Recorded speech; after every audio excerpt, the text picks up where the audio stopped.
gold consistently up ট্ৰেণ্ডত গৈ আছে আৰু যিসকলে আজি 2-3 বছৰৰ পৰা গোল্ডত ট্ৰেডিং কৰিছে বা গোল্ডত ইনভেষ্ট কৰিছে তেওঁলোকে এটা হিউজ প্ৰফিট কৰিছে আৰু আজি 2 বছৰৰ আগতেই গোল্ডত ইচিমকু ছিগনেল ডিটেক্ট হৈছে আৰু ইচিমকু ছিগনেল ডিটেকশ্যনৰ ফলত গোল্ড আজি গৈ 3,380 USD গৈ পাইছে ইণ্টাৰনেশ্যনেল মাৰ্কেটত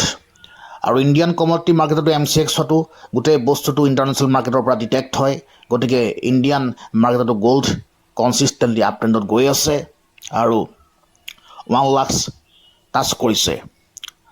আৰু এই গোটেই যিটো প্ৰাইচ মুভমেণ্ট আছে গোল্ডৰ সেই গোল্ডৰ প্ৰাইচ মুভমেণ্টটো যিসকলে ডিটেক্ট কৰিব পাৰিলে বা এতিয়াও কৰিছে তেওঁলোকে এটা ধুনীয়া ইনকাম কৰি আছে আৰু গোল্ড বুলিয়ে নহয় যিসকলে গোল্ডত ট্ৰেডিং কৰে বা গোল্ডত ইনভেষ্টিং কৰে তেওঁলোকে বাকীখিনি ছেগমেণ্টতো ধুনীয়াকৈ ইনকাম কৰিব পাৰে কাৰণ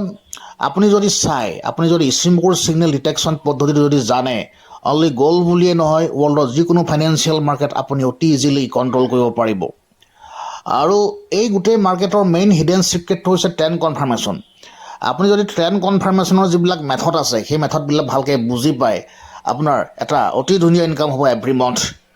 আৰু gold bitcoin cryptocurrency crude oil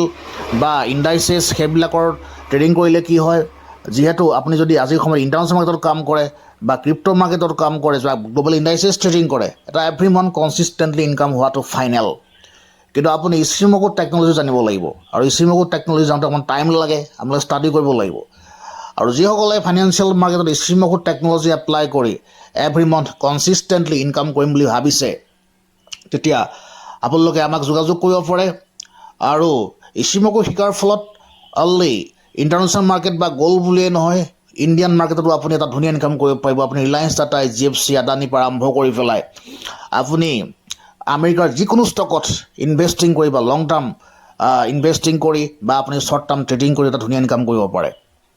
ৱৰ্ল্ডৰ যিকোনো ফাইনেন্সিয়েল মাৰ্কেটত আপুনি এটা ধুনীয়া ইনকাম কৰিব পাৰিব কিন্তু আপুনি ইচিমকু কিংকো হিৰ নামৰ যিটো টেকনিকেল ছিষ্টেম আছে সেইটো জনাটো কম্পালচৰি সেইটো জানিবই লাগিব আপুনি সেইটো বাধ্যতামূলক জনাটো গতিকে আহক আমি অনলি গোল্ড বুলিয়েই নহয় ৱৰ্ল্ডৰ প্ৰত্যেকটো ফাইনেন্সিয়েল মাৰ্কেটত আমি ট্ৰেডিং কৰোঁ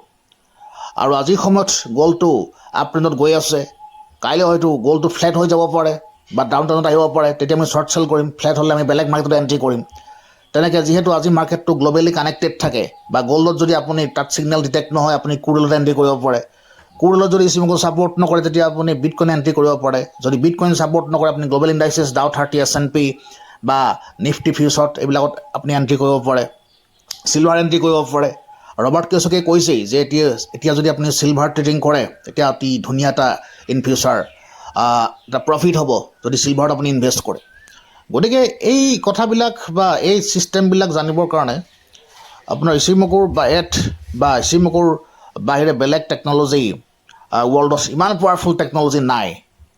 গতিকে আহক আমি সকলোৱে ইচিমকু ষ্টাডি কৰোঁ